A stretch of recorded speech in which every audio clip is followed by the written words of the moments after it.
Hi friends, ಎಲ್ಲರಿಗೂ ನಮಸ್ತೆ. ಇವತ್ತು ಮಣಿಪುರ ಚಕ್ರದ ಬಗ್ಗೆ ಮಾತಾಡೋಣ. ನಮ್ಮ ನಾಭಿಯಿಂದ 2 ಇಂಚ್ ಮೇಲೆ ಇರುತ್ತದೆ. ಹೊಟ್ಟೆಗೆ ಸಂಬಂಧಪಟ್ಟಿರೋದು ಆಗಿರುತ್ತದೆ. ಇದು ಏನೇನೋ ತೊಂದರೆ ಕೊಡುತ್ತೆ, ಇದು ನಮಗೆ ಬ್ಯಾಲೆನ್ಸ್ ಆಗಿದ್ರೇಗೇ ಎಷ್ಟು ಚೆನ್ನಾಗಿರುತ್ತೆ ಅನ್ನೋದರ ಬಗ್ಗೆ ಮಾತನಾಡೋಣ ಇವತ್ತು. ಮಣಿಪುರ ಚಕ್ರ ವಿಶ್ವಾಸವನ್ನು ಹೆಚ್ಚು ಮಾಡುತ್ತದೆ. ಆತ್ಮವಿಶ್ವಾಸ, ನಂಬಿಕೆ ಮತ್ತು ನಮ್ಮ ಶಕ್ತಿಯುತವಾಗಿರೋದು, ಜೀರ್ಣಕ್ರಿಯೆಗೆ ಸಂಬಂಧಪಟ್ಟಿರೋದು ಮತ್ತು ನಮ್ಮ ಪಾಸ್ಟ್ ಲೈಫ್ ಕರ್ಮಗಳು ಅಲ್ಲಿಂದನೇ ಬರೋದು. ಪಾಸ್ಟ್ ಲೈಫಲ್ಲಿ ಏನಾದರೂ ಮಾಡಿದರೆ ಅದನ್ನು ಕರ್ಮಗಳ ಸಮೇತ ಒಳ್ಳೆ ಕರ್ಮ ಕೆಟ್ಟ ಕರ್ಮ ಮಣಿಪುರ ಚಕ್ರದಲ್ಲಿ ಇರುತ್ತದೆ.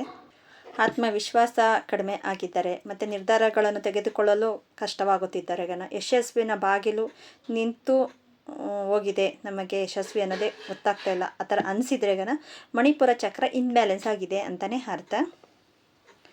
ಮಣಿಪುರ ಚಕ್ರ ಅರ್ಥ: ಮಣಿ ಅಂದರೆ ರತ್ನ, ಪುರ ಅಂದರೆ ನಗರ, ಅದು ಅಮೂಲ್ಯವಾದ ರತ್ನದ ನಗರ ಅಂತ ಅರ್ಥ.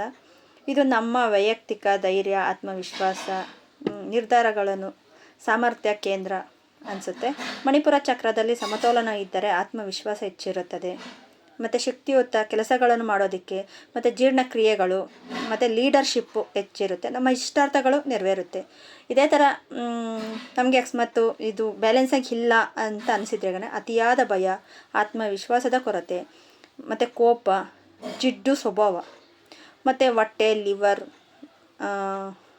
ಮತ್ತು ಜೀರ್ಣಕ್ರಿಯೆ ಸಮಸ್ಯೆ, ಈ ಥರ ಇತ್ಯಾದಿಗಳ ಸಮಸ್ಯೆಗಳನ್ನು ನೀವು ಅನುಭವಿಸೋದಕ್ಕೆ ಇರ್ತೀರ. ಇಷ್ಟಾರ್ಥ ನೆರವೇರೋದಿಲ್ಲ, ನಾನು ಎಷ್ಟೇ ಕೆಲಸ ಮಾಡಿದ್ರು ಅಲ್ಲೇ ಇರ್ತೇನೆ ಅನ್ನೋ ರೀತಿಯಲ್ಲಿ ನಮಗೆ ಅನಿಸುತ್ತೆ. ಇದಕ್ಕೆ ನಾವು ಹಳದಿ ಕಲರ್ ಬಟ್ಟೆ ಹಾಕಬಹುದು, ಹಳದಿ ಕಲರ್ನ ನಾವು ಜಾಸ್ತಿ ಯೂಸ್ ಮಾಡಬಹುದು.